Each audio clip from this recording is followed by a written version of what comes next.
All right, guys. I hope you brought your depends because you might just shit your pants for this game three. After seeing game one and game two and those turnarounds from both teams, I wouldn't be surprised if a couple people left themselves with some skid marks. So we're seeing a false ad ban and a zag ban straight out. Quick bans left and right from both teams. What's interesting is that Snipe Squad didn't opt to give them or allow Booty Bay Strip Club to get Zag potentially on Sky Temple. It's a dangerous proposition if you're second pick to allow the first pick to get Zag. But last time around, Booty Bay Strip Club did up Falstad first, but they did ban him instead this time, and they have now opted for Li Ming. I think this is the first time we're going to see Li Ming in either game, if I am remembering each of these rounds correctly.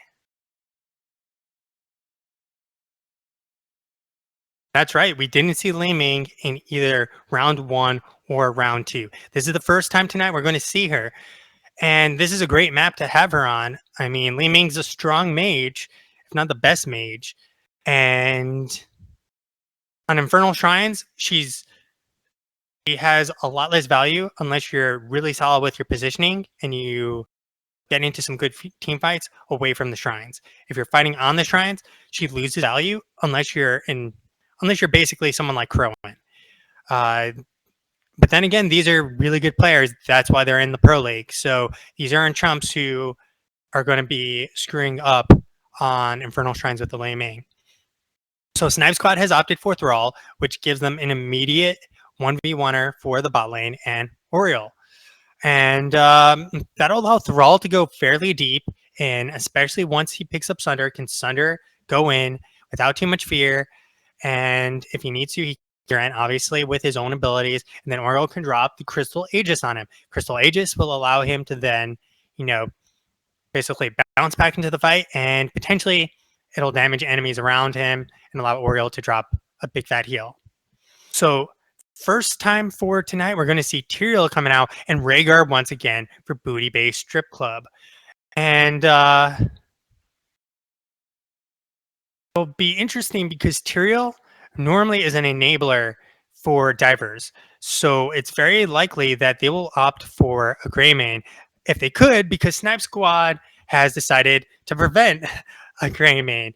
Maybe Booty Bay Strip Club is actually opting for a Kerrigan here, and they expected a Greymane ban, or they would go for, whichever one is open. Because Tyrael, I feel his sanctifications are not worthwhile without a fellow diver. If you don't have a fellow diver, sanctifications have okay value. I think it works better when you have someone who either is high DPS, like a Greymane, to go in and is squishy, or if you have someone like a Thrall or a Kerrigan. I guess both Kerrigan fits into that. The same with Greymane, but she's tankier because of the fact that she'll build up the shields while in the sanctification. And once sanctification drops, she's super tanky. So guys like Thrall can heal himself during sanctification. Someone like Sonya can heal herself during sanctification, and they get some good value. So Sylvanas is being picked up here. They're looking for some of that push and power, some of that wailing arrow power. They don't want to put that back into the hands of Booty Bay Strip Club after the amazing work from Damavarian there. And now they'll probably be picking up their tank. There is no ETC, so they won't have to worry about any moshes, Booty Bay Strip Club, this game. Although they did have some high value in the second game. At a certain point, they basically stopped working. And with the combination of Wailing Arrow and Twilight Dream towards the last third of Towers of Doom. Snipe Squad is really taking their time to think about this right now. They've opted for Tychus. Looks like they're actually expecting potentially a double warrior comp here. And Tychus is great for double warriors. I mean, he's tank buster. And with laser, like, good luck, especially on a point. On one of the temple fights, he drops down a laser, and it's like, well, I double dog dare you to walk into the temple and fight us. Because I got a big giant laser that I'm about to fire at you. And you're gonna die. What I would really like to see is the old me. I'm a firing my lasers, shouted by Tychus. Drops his laser drill. That would just make my day. So on the same side, Booty Bay Strip Club is definitely thinking about what they want to do. Their sustain comp was fantastic at the end of that game. But I don't believe they're going that way this time. They already have a Li Ming, and they're trying to decide who they want to follow up with. Because Kerrigan actually would be pretty good here, I feel. They have a team right now with no clans available to them. And with no clans, you can go dive in, pull people in. Thrall has only movement speed. Tychus has the world's shortest jump. It's kind of like a special jump. It's like, maybe it's an old granny on a, I don't know, a walker jump. Sergeant Hammer being the choice here. So Tyrael with Sergeant Hammer actually kind of makes sense. Sergeant Hammer can just plop herself down, just deal out damage, and Sanctification drops. And it's like, no one cares. You're all going to die.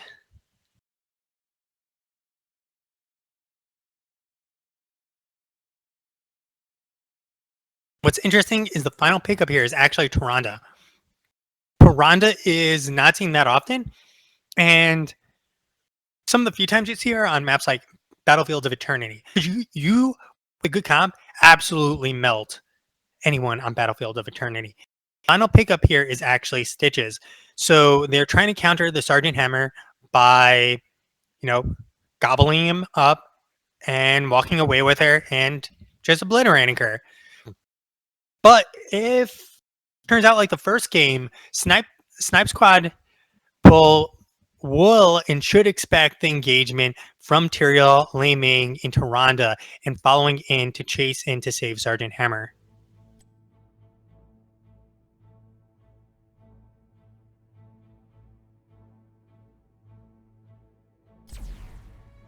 So Sergeant Hammer post buff with that 20% attack range being built into her kit is been an absolute nightmare.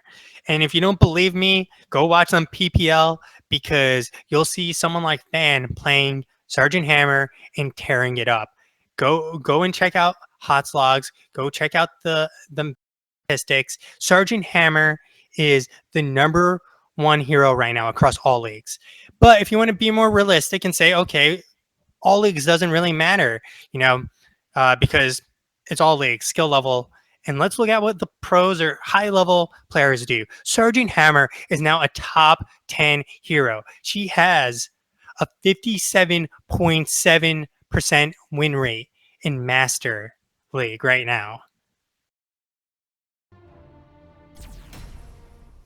Do you really want to face Sergeant Hammer against a team who has no dive available to them? Their only form of countering Sergeant Hammer is going to be Stitches. So if Peanut can land those hooks, Sergeant Hammer will be completely removed from the equation. If he doesn't land those hooks, I don't see how they're going to win this game against Sergeant Hammer, who's an absolute beast now.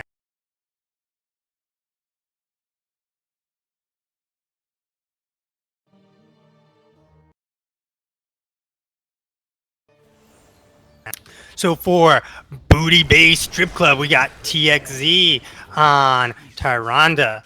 We got Hero on Tyrael. We got Damavarian on Sergeant Hammer and Tower Shield on Li Ming. And finally, we got Aqualad on Rhaegar.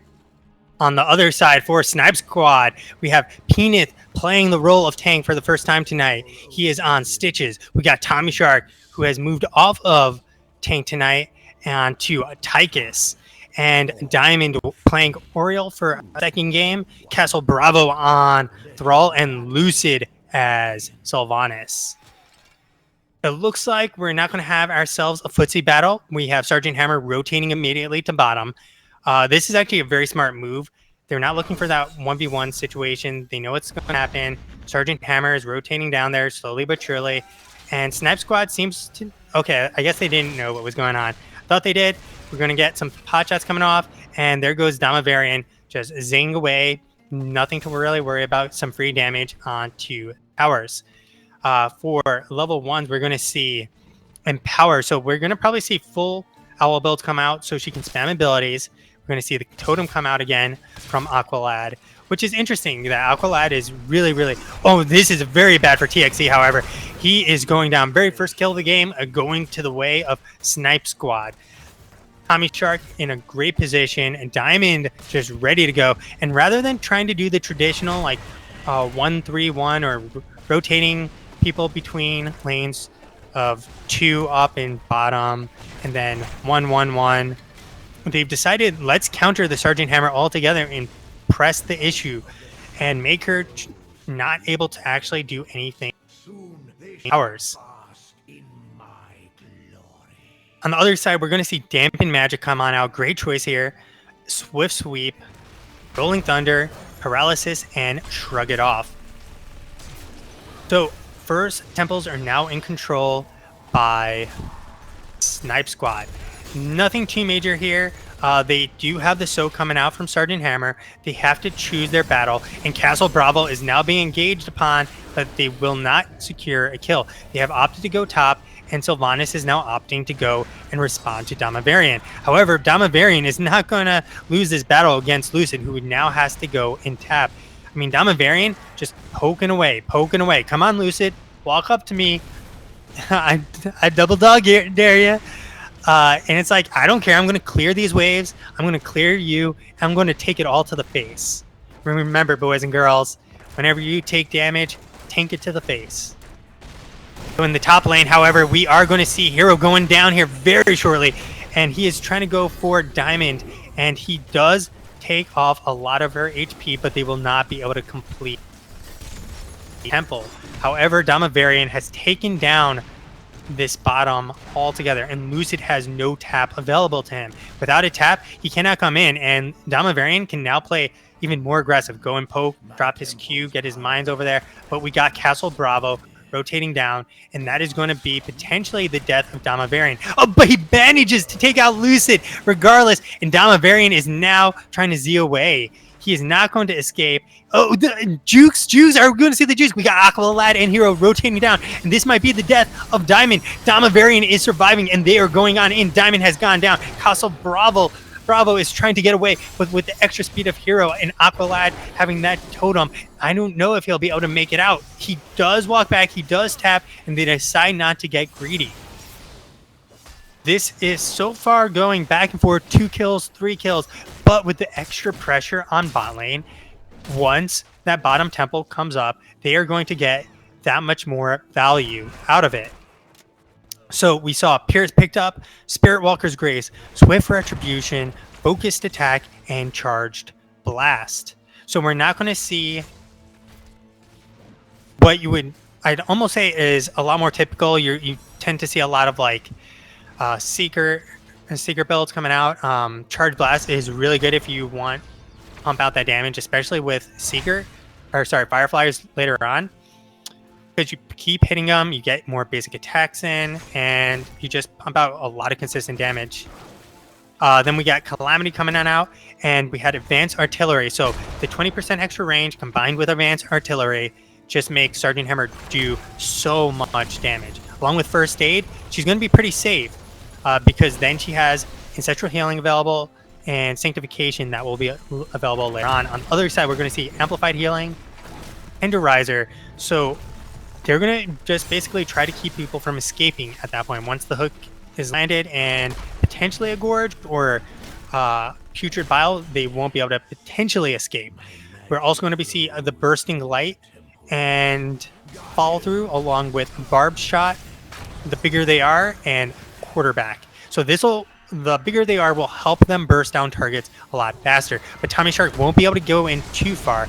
We already got Damavarian sitting back, doing as much as he can. He's clearing that wave, and Hero getting very aggressive right now. However, Damaverian is out of position, and Hero is going down. Tommy Shark is rather low. He is going to eat all the damage from Tyrael, and he is next on the death list. With the resets coming on in, Tower Shield is now looking for another kill, but Lucid is too far back, and they cannot get him. TXC dropping that flare,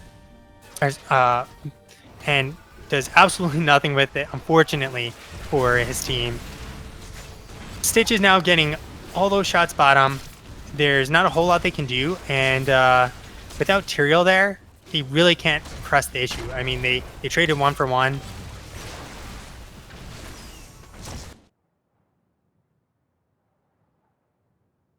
Okay, first pause of the game for Snipe Squad, but Snipe Squad is about to hit 10. Like, this is a very dangerous situation for Booty Base Strip Club. They want this temple because they'll get significantly more. However, in the meantime, top fort has been pushed in by Snipe Squad. So they're winning the structure war top lane, losing it bot lane. However, they have cleared it out thanks to the temple, and it's now even on the bot. So they're beginning to get the edge structurally, and very soon we'll have 10. And if 10 is hit before this temple phase finishes, Booty Base Strip Club will be torn apart unless they do manage to secure a kill. If they secure a kill, because Tyrael is going to get here before Tommy Shark on Tychus, if they secure a kill, they'll finish this, bump themselves up, and probably get 10 a little bit after, but soon enough that Snipe Squad probably won't try to fight 4v5. So we also saw Lunar Blaze coming on out, so we're going to see those long-range flares. We're going to have the cleanse, reciprocate for more DPS. And there goes Hero back in, trying to body block Peanut. Peanut is rather low right now. And one more hit. Oh my god. All he needed was one hit from anyone on his team. No one was there to get the one hit necessary. And so they're backing on off. They're not going to hit 10, either of them, so they can't finish off the temple and secure it. But 10 has now finally been hit. And so 10s, we're going to be seeing Crystal Aegis, Putrid Bile, Sundering, a Wailing Arrow, and Commander Odin is coming out. We're going to see the Odin, boys and girls. This is not what you usually see, but we're going to see it. With Odin on the table, Tommy Shark is going to be able to essentially counter the long-range damage of Sergeant Hammer by using Odin. And then with the AoE, he's just going to eat all of Odin's damage for free. The only way to stop that is with the Sanctification, which I believe we'll see. Sanctification, we're going to see the Starfall coming on out, Ancestral Healing, Napalm Strike, and Disintegrate. So nothing too crazy here.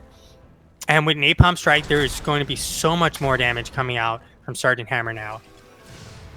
Teams, like I said, fairly even on structures, pretty even on the XP. They're pretty even on kills, 3 and 5.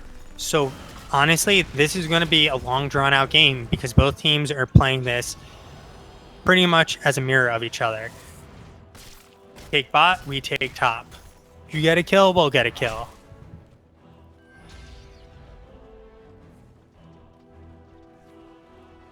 So both teams opting to get their Siege Giants, applying more pressure, but really it's just a back and forth, like I said.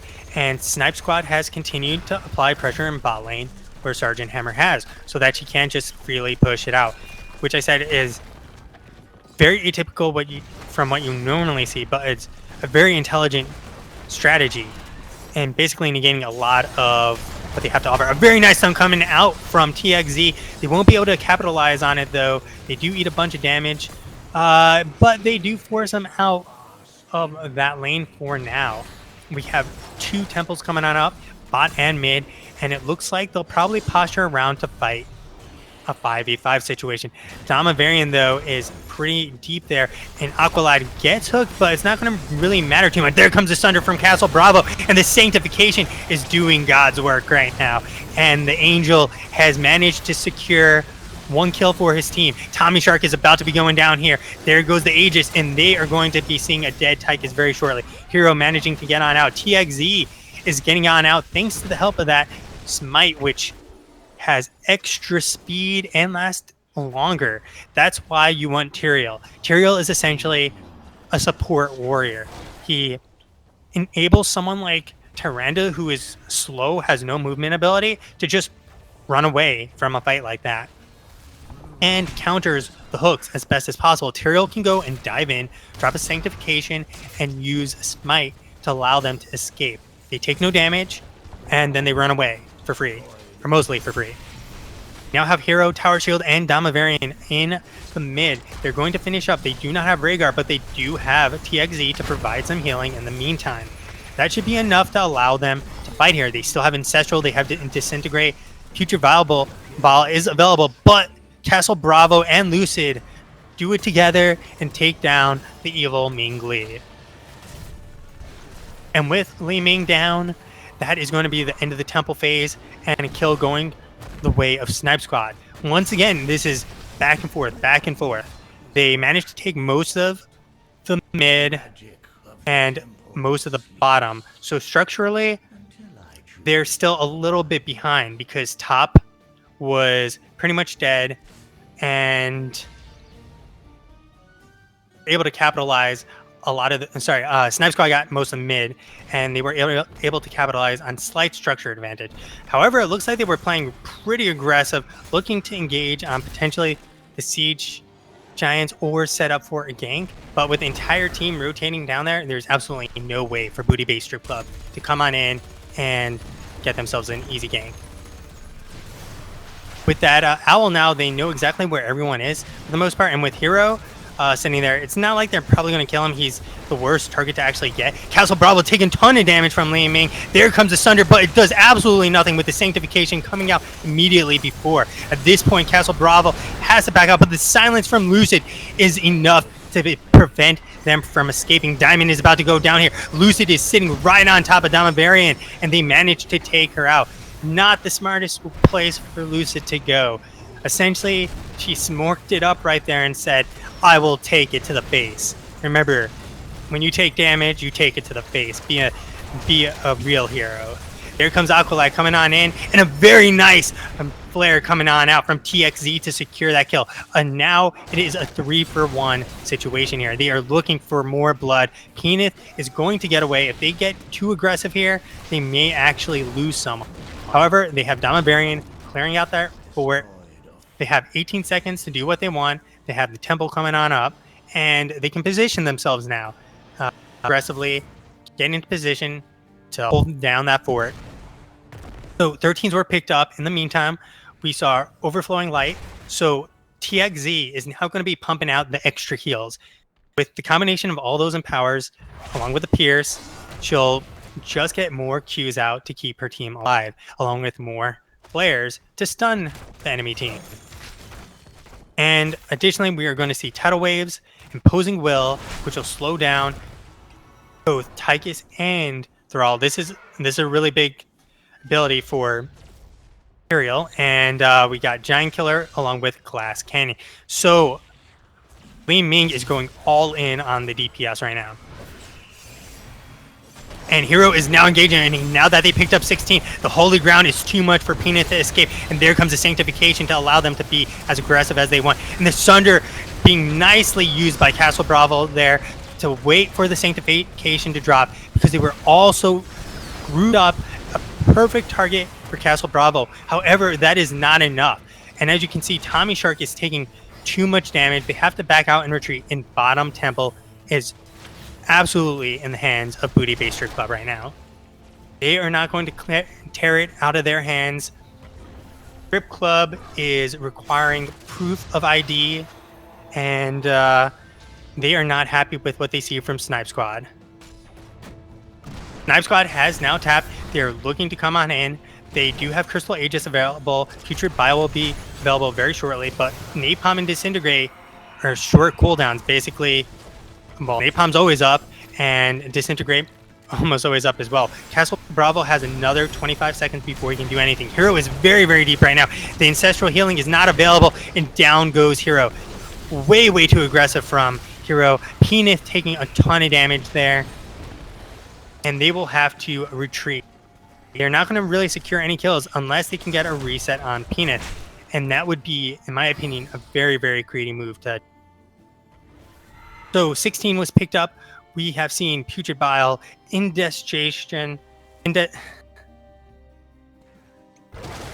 Indigestion was picked up, which was interesting choice for Stitches, along with the Fish and Cook, which is a pretty standard choice there. We had a Blinding Flash, Reservoir of Hope, Giant Killer, Tempest Fury, Windrunner, Cold Embrace, Neo Steel Coating, and there comes the hook onto Aqualad, and this is going to be lights out for the lad. And there comes the counter with the Starfall, but it is not going to be enough. Peanut and crew sniffed that out, and then Peanut landed the hook they needed. The hook they needed got them the kill, and now with the Temple phase going to be starting up probably in another 30 seconds or so, they're going to have to just wait for Aqualad to get back up before they can actually start this. So there you go, 30 seconds for Temples to get up, which allows them to position now. However, Tommy Shark is in a bit of a bad situation right now.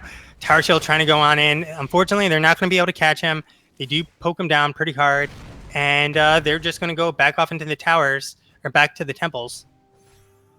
So we got Cold Embrace and finally armor-piercing rounds.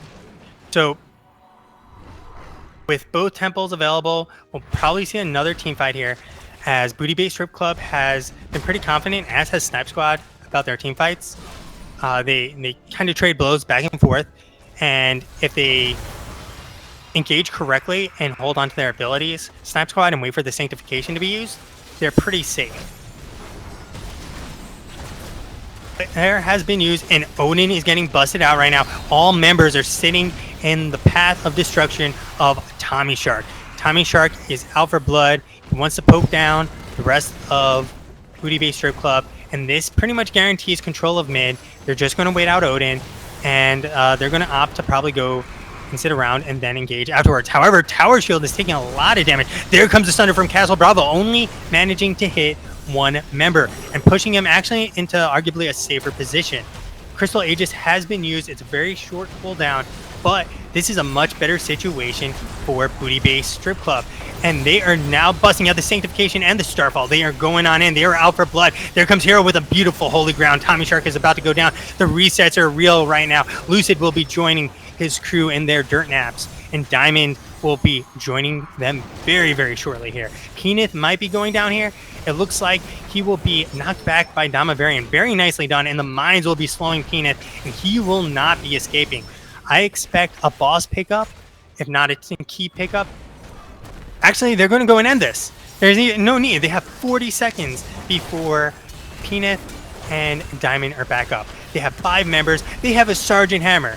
I double dog dare you, Castle Bravo, to come on out and poke your head at Sergeant Hammer. They hit 20. They have it all. They have Ranger. They have Earthgrasp Totem. They have Holy Ground. They have graduating range. At this point, Damavarian hits you from a map away. And Diamond Skin, Arcane, and Pure Power. They're just burning through this bad boy. Nexus Frenzy, Rewind. It doesn't even matter what their 20s are, because it is GG. Booty Bay Strip Club has taken this game after an amazing team fight. So the Protect the Hammer comp almost completely worked without fail. With the extra healing provided by Tyrande, the Starfall to keep them trapped a little bit longer. Just look at the damage. Sergeant Hammer, 52.7k. Castle Bravo was lifting as hard as he could, trying to put Snipe Squad on his back. 47k damage put out by him. But Tyrande, Li Ming, pretty much right behind him. 41k and 39k, respectively. Just way too much damage coming out from Booty Bay Strip Club. The healing was roughly the same by both Diamond and Aqualad. So with the ability to poke people before they even entered into the fight, that was pretty much lights out. Then there were great sanctifications coming out from Hero. The Starfalls were generally well placed. And then Tower Shield just pretty much had a field day that last fight, because he was close enough to capitalize on the resets. They had hit 16. Their holy ground use was perfect there, where they managed to capture 2 people from getting past Tyrael, which just basically was GG at that point. Even if they did not kill 4 members there, they would have taken a boss. They could have pushed the keep. They probably could have ended the game with the boss. If they didn't end the game with the boss, they could have walked on up, taken the temple, played it safe, and taken down another keep, which would have been very, very pressure intensive. But they did win the team fight, and it was pretty glorious for Booty Bay Strip Club. First game, they looked great, and then they lost. Second game, they looked bad, and then they looked amazing and won it. And then the second game, they looked solid throughout match. But Snipe Squad looked solid throughout this match as well. This game really could have gone either way. I believe once Tommy Shark used his Odin, they basically lost the fight. They didn't secure any kills, and Booty Bay Strip Club knew, Odin down, let's go in. Nothing to be scared of, guys. And once Odin's down, they just turn around and engage, and they win the team fight. And you can't really do too much then, because you've lost a lot of damage. The only thing you can try to do is use Putrid Bile to peel for your team. But if you have things like Thrusters, Earthgrasp Totem, Starfall, Stuns, Thrusters on Sergeant Hammer, your Teleport from Li Ming, you can still catch up pretty easily, and Tyrael's you as well. So pretty easy to still catch up with most of Snipe Squad. I mean, it was really good effort. Like Castle Bravo timed his Sunders much better later on in the game after he realized I need to wait for the Sanctifications and then save them. Unfortunately, it still wasn't enough. Like when he used his Sunder against Li Ming, it was a little too late. Would have been better to have just let her walk away and hold on to it, because no one on his team was nearby to help capitalize on that situation. The game went back and forth, like I said, for the most part. You can see 13 kills versus 9 kills. A much cleaner game by both teams. Instead of one team looking dominant at any point in the game, both teams looked very, very on point throughout the entire thing. Knowing what they needed to do to come back into it, how to lose one guy and not lose the entire team. So hats off to Booty Bay Strip Club for bringing out some interesting drafts, both game 1 and game 2. Game 3 was still an interesting draft, but it doesn't feel as crazy as game 1 or game 2. Thanks again, everyone who joined me tonight. I hope you enjoyed the cast. If you did, hit the follow. I always appreciate every follow, and I hope you actually, more than actually following me, I hope you come and watch other casts that I do. I could care less if I had 0 followers and I had 100 viewers. I'd trade all my follows for viewers as what I see every day that I cast or stream. So I don't care if you follow as much as I care if you come back. And if you don't like how I cast, let me know so I can improve. And if you like how I cast, I always appreciate it. And so like Booty Bay Strip Club fan club, or I guess it would be club members. Thanks for the props. TXZ was telling me you guys were enjoying the shoutcasting. So I appreciate the positive feedback you guys essentially told him, which then he told me. So thanks again, everyone. I hope you guys all enjoyed it, and hope you all enjoy the rest of your evening. I'm going to quickly go